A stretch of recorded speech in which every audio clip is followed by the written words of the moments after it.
Hey everyone, welcome back to Everyday English. I am Chris. And I'm Lena. Are you ready to dive into today's topic? Absolutely, Chris. Let's get started. Okay, be honest. Have you ever stared at your screen, rereading an email 10 times, just to make sure it doesn't sound too aggressive? Or maybe your heart starts racing before a meeting, and suddenly, even saying good morning feels like a high-stakes social experiment. If that sounds familiar, don't worry. You're not alone. Workplace anxiety is real, and guess what? Over 40% of young professionals feel it too. So, what's really making work feel like a daily battle? And more importantly, how do we beat the stress without quitting our jobs and moving to the mountains?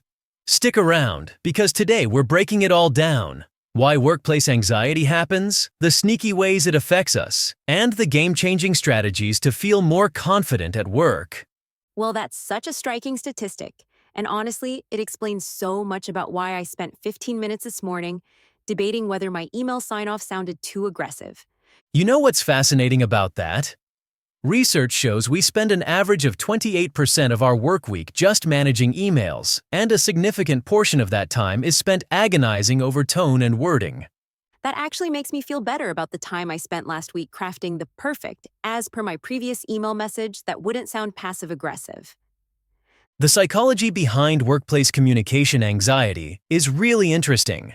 Studies show that digital communication lacks the nonverbal cues that make up 93% of our in-person interactions.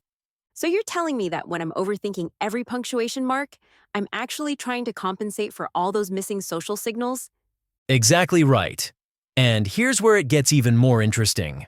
A recent workplace behavior study found that people spend an average of 47 minutes per day just worrying about past or future workplace interactions.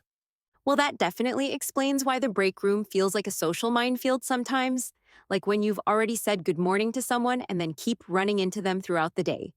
Speaking of workplace social dynamics, let's talk about meetings, which, according to recent surveys, are the #1 trigger for workplace anxiety among professionals under 40. Oh my goodness, yes, the whole ritual of it. Wondering when to speak up, worrying about interrupting someone, trying to sound intelligent but not show-offy. Here's something that might surprise you. Neuroscience research shows that the brain processes the threat of public speaking in meetings the same way it processes physical danger. We're literally in fight-or-flight mode. That explains why my heart races before every presentation, even though logically, I know my coworkers aren't actually going to attack me for messing up a PowerPoint slide. And get this. A study from Harvard Business School found that the fear of negative evaluation in workplace settings actually impairs cognitive performance by up to 30%. Well, that's just great. We're literally making ourselves worse at our jobs by worrying about being bad at our jobs. But here's where we can turn things around. Research in organizational psychology has identified several practical strategies that can significantly reduce workplace anxiety. Please tell me one of them isn't just breathe deeply and imagine everyone in their underwear, because I've tried that and it only makes things more awkward. Actually, much more practical than that. The first strategy involves something called cognitive reframing. Instead of thinking, I have to give this presentation, you think, I get to share my expertise. That's interesting. So it's like shifting from viewing work as a performance to viewing it as a contribution? Precisely. And studies show this simple mindset shift can reduce anxiety symptoms by up to 63% in workplace situations. It's about moving from a judgment-focused mindset to a value-focused one. Well, that makes me think about all those times I've stayed quiet in meetings because I was worried about saying something wrong. The data on that is fascinating too. A survey of Fortune 500 companies found that 67% of good ideas come from employees who initially hesitated to share them due to anxiety. So we're literally holding back innovation because we're too worried about judgment. That's kind of mind-blowing when you think about it. And here's another surprising finding. Teams with members who openly discuss their work-related anxieties actually perform 23% better than teams that maintain a everything's fine facade. That really challenges the whole fake it till you make it approach we've been taught, doesn't it? It absolutely does. The research suggests that authenticity and vulnerability in the workplace actually build stronger professional relationships and lead to better outcomes. So what you're saying is that all this time we've been trying to hide our workplace anxiety, We could have been using it as a strength. Exactly. And here's a practical example. Some companies are now implementing anxiety-aware management practices, which have resulted in a 34% decrease in workplace stress levels. What does that actually look like in practice? Because I'm having trouble imagining my boss wanting to hear about my email-related existential crises. Well, it includes things like normalized break-taking, flexible communication preferences, and structured feedback systems.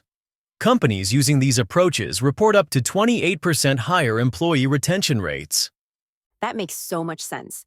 It's like creating an environment where we don't have to pretend we're robots who never get stressed or overwhelmed. And the economic impact is significant.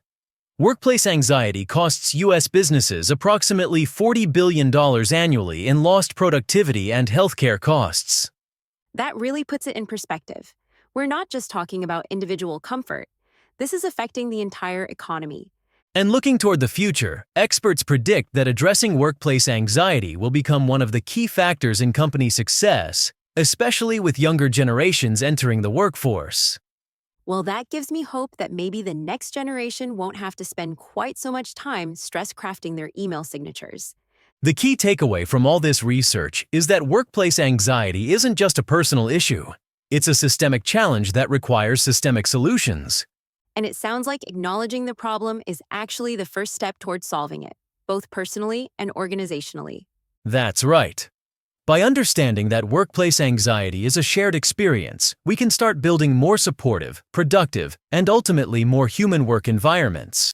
All right, that's a wrap for today's episode. If you found this helpful, don't forget to like this video and subscribe to the channel so you won't miss out on more tips to improve your English. And hey, if you want to take your learning to the next level, check out the books I've linked in the description. These are some of the best resources to boost your vocabulary, grammar, and confidence in English. Blast off!